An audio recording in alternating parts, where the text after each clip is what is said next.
이번 시간은 제1작업 표 서식을 같이 실습해 보도록 하겠는데요.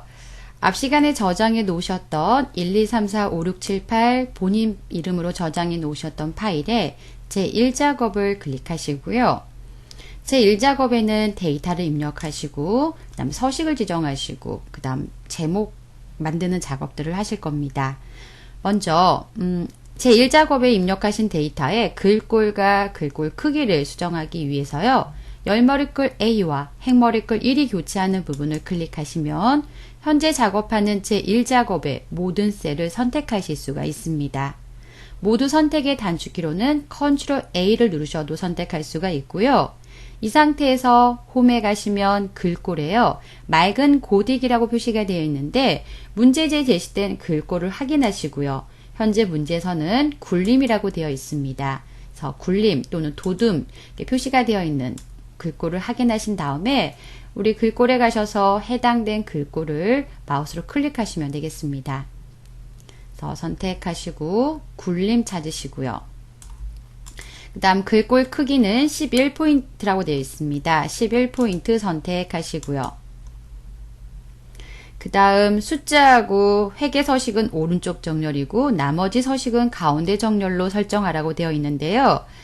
정렬을 작업을 다 하신 다음에 마지막에 하셔도 되고요. 저는 전체적인 나머지 서식에 대해서는 가운데 맞춤이니까 가운데 맞춤을 먼저 하겠다 하시면 홈에 가셔서 맞춤에 가셔서 가운데 맞춤을 클릭해 놓으시고 작업하시면 돼요. 네, 먼저 가운데 맞춤을 클릭해 놓으시면 나중에 숫자 서식에 대해서는 따로 오른쪽 정렬이나 그 다음 심표 스타일을 클릭하셔서 정렬 상태 수정해 주셔야 합니다. 만약 가운데 맞춤을 하지 않았다면 데이터 입력하시고 입력하셨던 데이터에 부분 선택하셔서 가운데 맞춤 해주시면 될 것 같고요. 그래서 정렬 맞춤까지 살펴보셨고요. 다음은 단계 2번에 보셨을 때 내용 2라고 되어 있고요. 내용 입력이라고 되어 있고요. 문제 제시된 내용을 가지고 여러분이 하나하나 데이터를 입력하실 수가 있습니다. 중요한 건 문제 제시된 위치, 해당 셀에 정확하게 입력하셔야 될 것 같고요. 입력하실 때 개인적으로 저는 빠르게 입력하는 방법은 B4셀의 강사명이라고 입력을 했습니다. 입력하고 엔터 누르셔서요. 아래쪽으로 데이터를 쭉 먼저 입력을 해 주시는 게 좀 더 빠르게 입력할 수가 있습니다. 입력하시는 중간에 방향키나 또는 마우스나 이런 걸 이용해서 이동하시면 그만큼 시간이 또 걸릴 수 있기 때문에요. 입력하시고 엔터 눌러서 데이터를 입력해 주시면 좋을 것 같습니다. 그래서 쭉 강사명에 해당한 데이터를 입력을 하시고요. 그 다음 오른쪽에 이제 데이터 입력할 때요. 또 한 가지 방법이 있다면 제가 강사명 정유정까지 입력을 했습니다. 입력하고 나서 C4셀을 이동할 때 그때는 이제 방향키나 마우스로 클릭해서 이동을 하셔야 되는데요.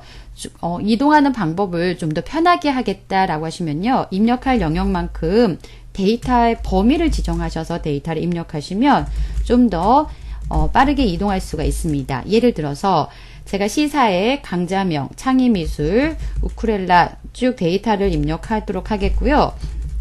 그리고 나서 종이접기, 그 다음에 바이올린, 창의논술, 플룻까지 입력하고요.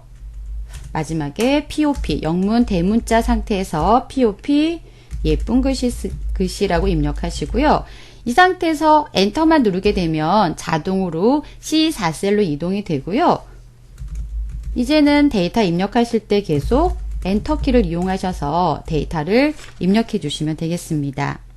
네, 분류에는 현재 창의 교실이라고 표시가 되어 있는데요. 문제에서는 내 창의라고만 입력하시고 교실은 셀 서식을 이용해서 붙일 겁니다. 그래서 문제에 제시된 그 서식을 확인하시고요. 데이터를 전부 다 입력해야 되는지 아니면 셀 서식을 이용해서 입력하는 건지 확인하신 다음에 데이터를 입력하시면 더 도움이 되실 것 같고요. 마찬가지로 D열을 다 입력했고 엔터 누르면 E열로 이동이 되고요. 주 2회라고 입력이 되어 있는데 마찬가지로 다시 한번 셀 서식 확인하시고요. 따로 뭐 주 2회 붙이는 거 작업이 없다면 직접 주 2회, 주 3회라고 데이터를 입력하시면 되겠습니다. 그리고 자동 완성 기능 때문에요. 주 2, 주 3회라고 입력하면 위쪽에 입력해 놨던 데이터가 있다면 자동으로 회자가 붙여져서 표시가 되실 것 같고요. 그냥 엔터 누르시면 나머지 회자가 붙여진 상태에서 데이터가 입력이 됩니다. 이제 F4셀에 와서요. 모집 정원이라고 되어 있고요. 모집 정원이라고 입력하고요. 한 셀에 2줄 이상의 데이터를 입력하고자 합니다. 라고 하신다면 키보드 Alt키 누른 상태에서 엔터를 누르시면 한 셀 안에서 두 번째 셀로 이동할 수가 있고요. 그 다음 명이라고 입력하시고요. 숫자를 180, 200, 120. 지금은 기본적으로 가운데 맞춤이 되어 있기 때문에 가운데로 입력이 되고요. 문제에서 숫자는 오른쪽 맞춤이라고 되어 있습니다. 그래서 나중에 여러분이 데이터를 다 입력하고 나서 그 부분에 대해서는 수정을 해 주셔야 합니다. 그래서 모집 인원도 마찬가지로 Alt 엔터 가로 열고 명이라고 입력하시고요. 다음 숫자 180, 200 해당된 숫자를 쭉 입력하시면 될 것 같고요. 75, 142, 55. 네.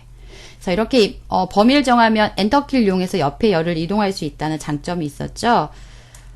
이제 옆에 H열도 가도록 하겠습니다. 수강료 Alt 엔터 단위 1이라고 입력하시고요. 해당된 값을 숫자로 입력합니다. 단위 1에 제가 띄어쓰기를 했는데요. 문제를 봤더니 붙여져서 표시가 되어 있습니다. 일부 수정하도록 하겠고요.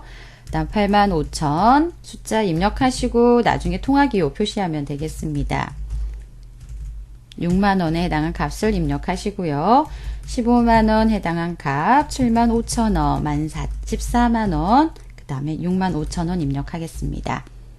오른쪽에 모집률과 비교를 제목만 입력하시고요. 나중에 수식을 이용해서 함수를 이용해서 값을 구하도록 하겠습니다. 아래쪽에 왔을 때요. 이제 함수를 통해서 값을 구할 예제, 수강료가 중간값 이상인 강좌의 모집 인원 합계라고 되어 있는데요. B13셀에다가 그냥 입력했을 때 제가 한번 입력을 해 보겠습니다. 수강료가 중간값 이상인 강좌의 모집 인원 합계라고 되어 있습니다.